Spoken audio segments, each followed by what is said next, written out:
Abiso naman sa mga motorista, may hahabol pang oil price hike simula bukas, huling Martes ng Mayo. Magtataas ng 40 sentimo ang kada litro ng gasolina. 40 sentimo rin ang dagdag sa presyo ng diesel, habang 30 sentimo kada litro ang itataas ng kerosene. Sibak sa pwesto ang 35 tauhan ng Davao City Police. Sa gitna yan ng investigasyon sa pagkamatay ng 7 drug suspect, kasunod ng idineklarang war on drugs doon ng City Hall. Kinondena naman niya ni Mayor Baste Duterte. Nakatutok si John D. Esteban ng GMA Regional TV 1 Mindanao.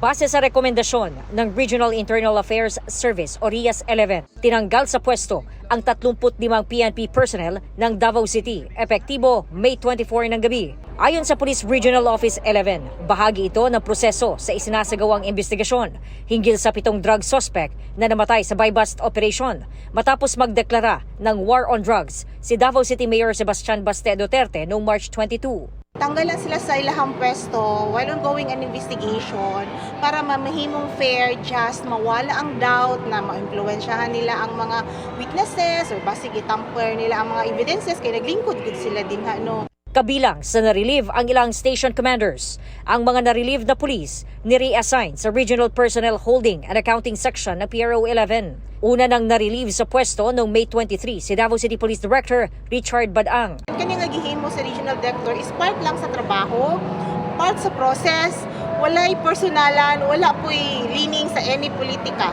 Ang pagkakatanggal ng mga PNP personnel sa lungsod, kinundena ni Mayor Baste Duterte na tinawag niyang pang-aabuso ng kapangyarihan ng mga nakatataas. Sa isang pahayag, sinabi ni Mayor Duterte na hindi umano makatarungan at wala itong basehan dahil naaayon umano sa batas ang isinagawang buy-bust operation ng pulisya base sa nakalap na ebidensya.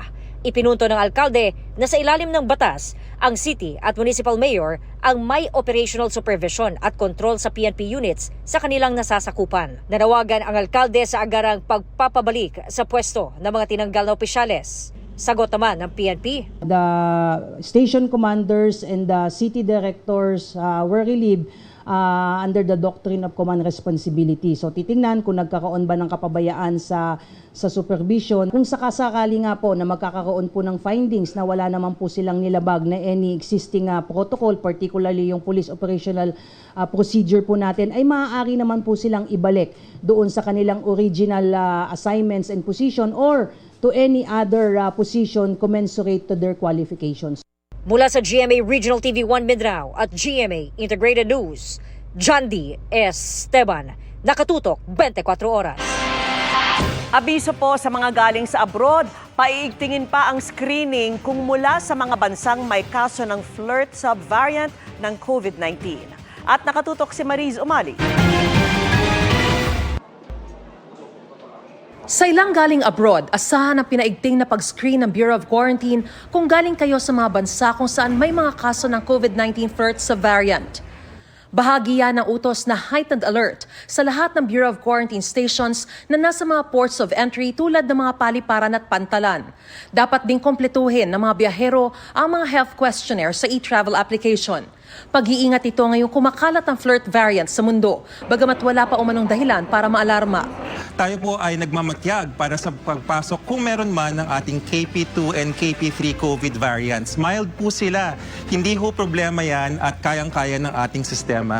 Ayon sa mga eksperto, galing ang flirt variant sa JN.1 subvariant na unang nadiskubre noong huling bahagi ng 2023 at siya rin daw dahilan para sa pagtaas ng kaso ng impeksyon ngayong unang bahagi ng taon. Kasunod nito, pinapayuhan ang publiko na sundin pa rin ang mga basic health measures gaya ng madalas na paghuhugas ng kamay, pagtakip sa bibig, pag-inuubo o bumabahing, pag-iwas sa matataong lugar at lalo na sa mga taong may flu-like symptoms. Inaabisuhan naman ang mga magkakaroon ng sintomas ng COVID-19 na mag-isolate muna sa bahay.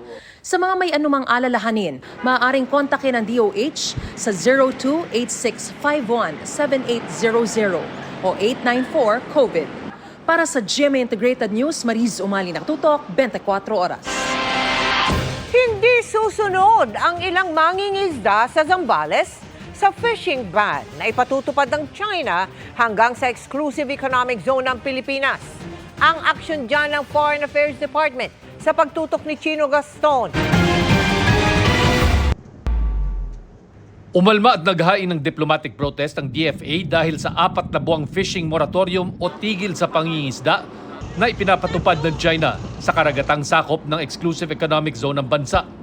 Sa isang statement, sinabi ng DFA na base sa 2016 Arbitral Award, itinuturing na paglabag sa United Nations Convention on the Laws of the Sea ang pagdeklara ng China ng fishing moratorium. Ang Pilipinas lang anila ang may sovereign rights sa lahat ng living resources gaya ng isda sa loob ng sarili nitong EEZ. Sakop ng taunang fishing ban ng China ang lahat na karagatang hilaga ng 12 degrees latitude o mula sa taas na bahagi ng Reed Bank hanggang sa mainland China. Kasama sa fishing ban ng Bajo de Masinloc o Scarborough Shoal na itinuturing na traditional fishing ground ng mga mangingisda ng Pilipinas at iba pang mga bansa.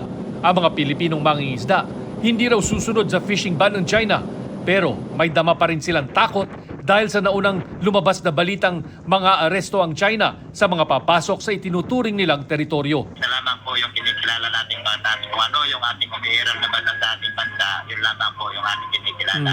Wala po kaming pakialam sa mga sinasabi po nilang batas nila na yan. Sakaling ituloy naman ng China ang bantang mang-aresto ng mga mangingisda, pwede raw itong basihan ang bagong reklamo laban sa China sa ilalim ng UNCLOS. Pwedeng hindi pansinin yun. And if they try to enforce it, then that will be, again, an imposition, and it will be contrary to the 2016 South China Sea arbitration then.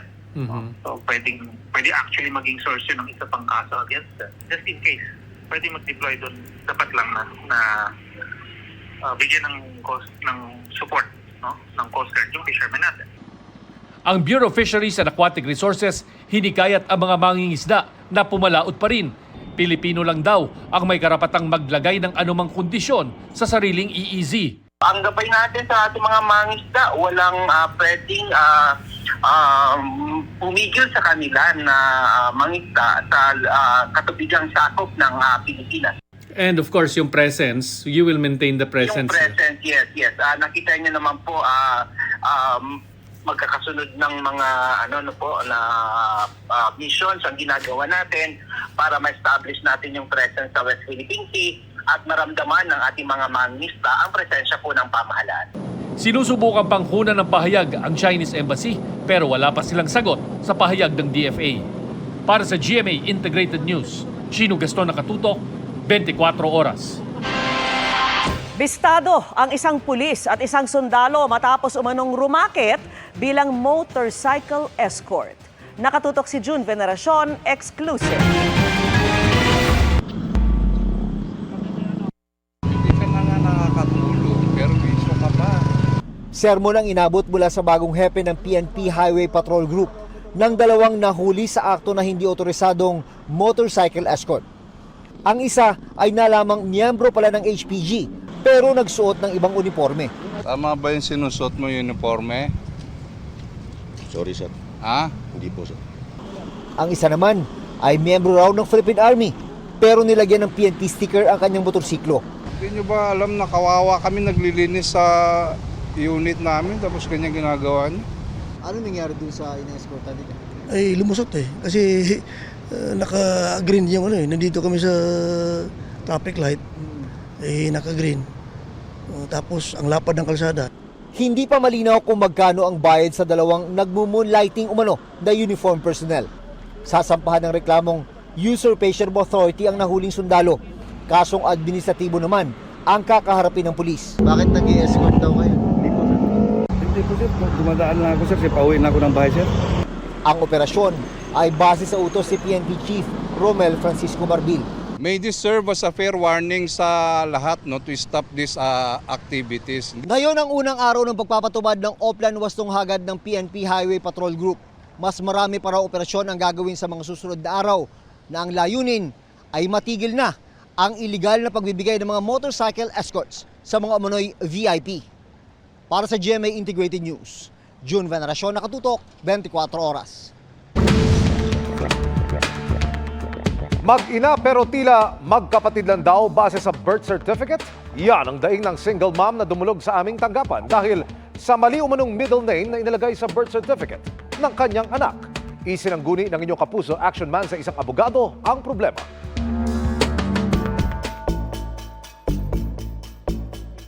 Single parent ang 46 anyos na si Luisita nang isilang ang kanyang panganay taong 1997. Nailagay sa birth certificate ng anak ang kanyang middle at last name pero tanong nilang mag-ina.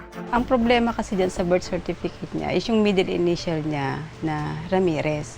Hindi ko naman po akalain na mali yung ginawa ng komadrona na ilagay yung middle initial ko. Lumalabas daw kasi magkapatid lang kung may middle initial siya. Kasi nga po, hindi ako kasal. Nagtataka rin po kasi hindi ko din po alam kung kapag po ba single mom, dapat po ba na ang apelido lang na gamit ay yung apelido lang ng nanay at walang middle name, or allowed na gamitin yung middle name and yung apelido ng nanay, or dapat wala po talaga akong middle name.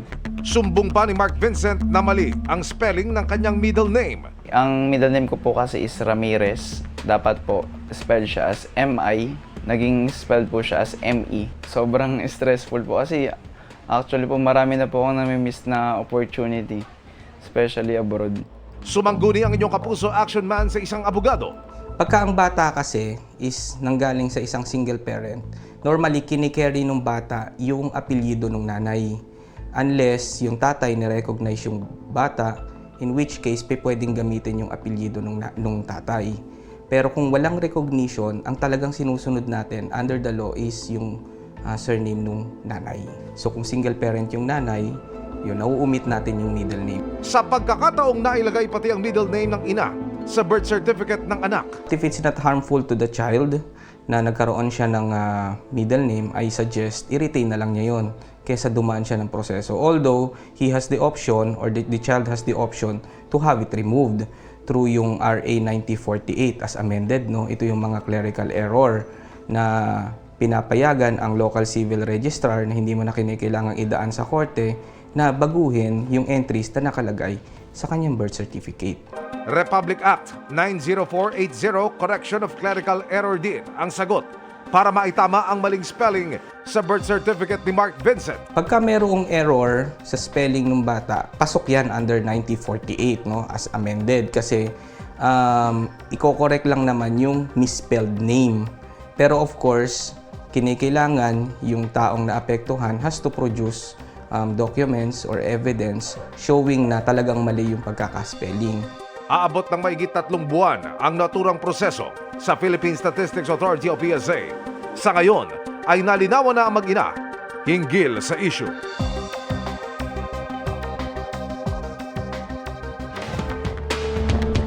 Tututukan namin ang isyong ito para sa inyong mga sumbong. Ipadala nyo lamang sa Kapuso Action Man Facebook page. Dahil sa anumang reklamo, pang-abuso o katiwalian, tiyak may katapat na aksyon sa inyong Kapuso Action Man.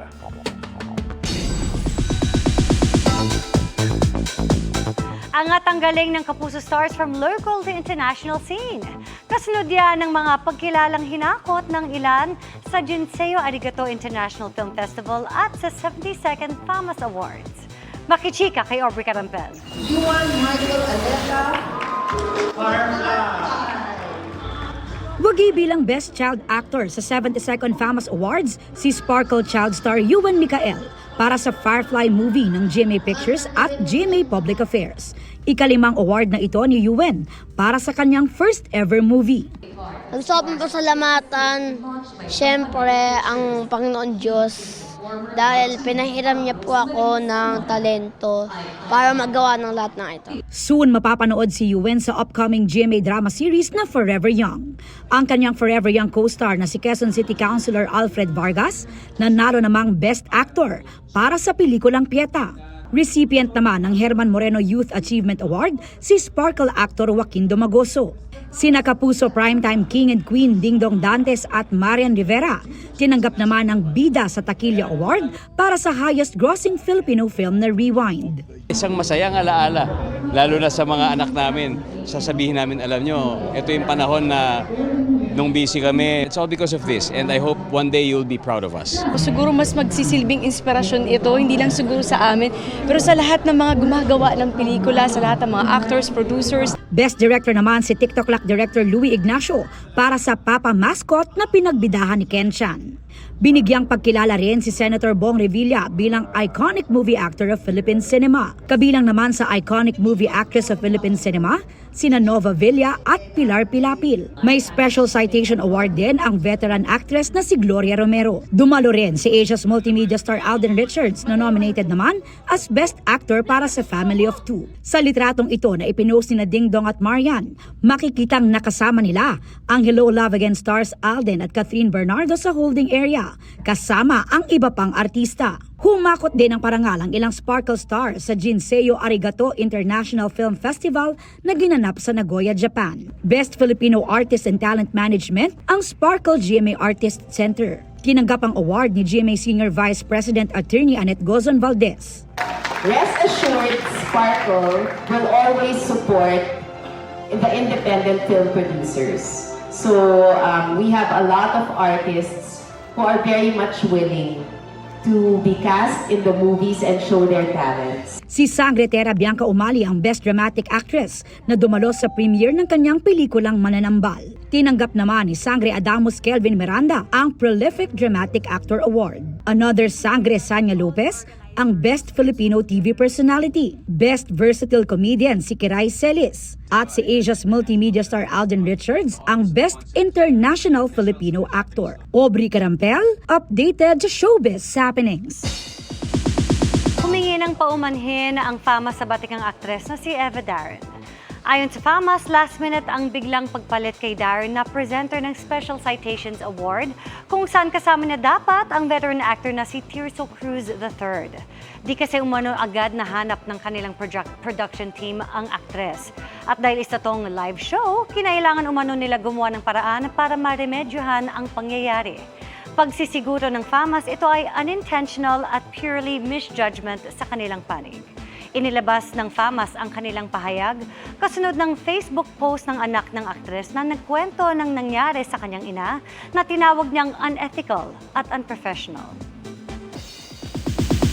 At yan ang mga buwan naman akong chika this Monday night. Ako po si Iya Arellano, Miss Mel, Miss Vicky, Emil. Miss Mel, welcome back! Yes! Salamat thank you, sa iyo, Iya. Iya.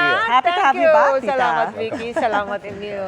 At yan ang mga balita ngayong Lunes. Ako po si Mel Tiangco. Ako naman po si Vicky Morales para sa mas malaking misyon. Para sa mas malawak na paglilingkod sa bayan, ako po si Emil Sumangil. Mula sa GMA Integrated News, ang News Authority ng Pilipino. Nakatuto kami 24 oras.